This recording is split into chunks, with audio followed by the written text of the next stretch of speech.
Am I the a-hole for yelling at my brother's ex's daughter for hurting my niece, intentionally? For more context, I am 22, my brother is 33, and his ex's daughter is 11. 12 years ago, he had an on and off relationship with this woman, we'll call her Paula. Paula was always a disrespectful person to where our mother told him she genuinely was not allowed in our house, due to Paula calling our mother out her name several times.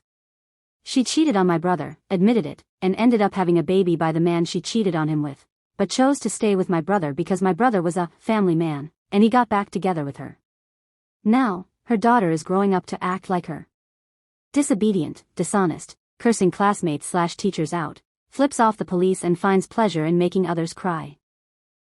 She's already been kicked out of kindergarten, 1st to 3rd grade, and now she is homeschooled because she could not keep her hands to herself, and instead of correcting her, Paula would curse out the school.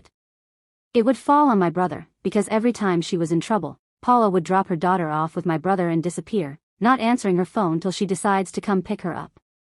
My brother finds no issue in this. Paula's daughter is now 11, and my brother and Paula separated about 5 to 6 years ago, but they're still co-parenting Paula's daughter. Now my brother finally had his first blood child, my niece, who I absolutely fell in love with. The mother of my niece is cordial with my brother, but they broke up shortly before my niece was born, as every first auntie says about their niece/nephew, that's my baby. She is 10 months old as of 2 weeks ago and is already starting to walk, but when I came over his house to see her, Paula's daughter was there. Every time I tried playing with my niece, or if my niece got too giggly or happy, Paula's daughter would come running to the living room and mess with her by pushing her feet apart, making my niece lose her balance, slamming my niece's fingers in between books, by accident, swinging my niece by her arms when she's trying to practice walking, or will pick her up and spin her around really fast. Eventually, my niece began being overstimulated, and began crying and fussing. I asked my brother if there was any way he could calm Paula's daughter down. This little girl heard that, and immediately got in my face, and yelled "No." I guess she thought it was cute, because she immediately started giggling and continued messing with my niece. Now, I look at my brother's again so he can correct it, and he did not.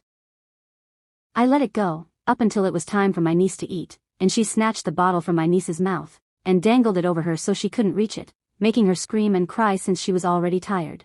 I lost it. I screamed at the little girl to go to leave her alone, in her room, and it seems like that's the first time she's ever been yelled at or disciplined, 'cause she ran to her room, slammed her door and started screaming and throwing things in her room, kicking the door and making some weird noises. Now my brother's mad at me, because I should have held my tongue, and let her be a kid. She's 11 with no social life, and never got corrected for anything, so I don't blame her. I blame my brother and her mother who did not get it fixed at a young age. If she does this in front of me, I'm scared about what happens behind closed doors. Now my brother is telling my dad and mom what happened. My dad agrees with him, saying I should have held my tongue, but that he understands that I'm just a protective auntie. My mom doesn't think I'm wrong at all. I know he probably told Paula, so I'm just waiting on a call right now from her, telling me how much of a bad influence I am. Am I the a-hole? If this story kept you hooked, give it a like, share your thoughts below, and subscribe for more.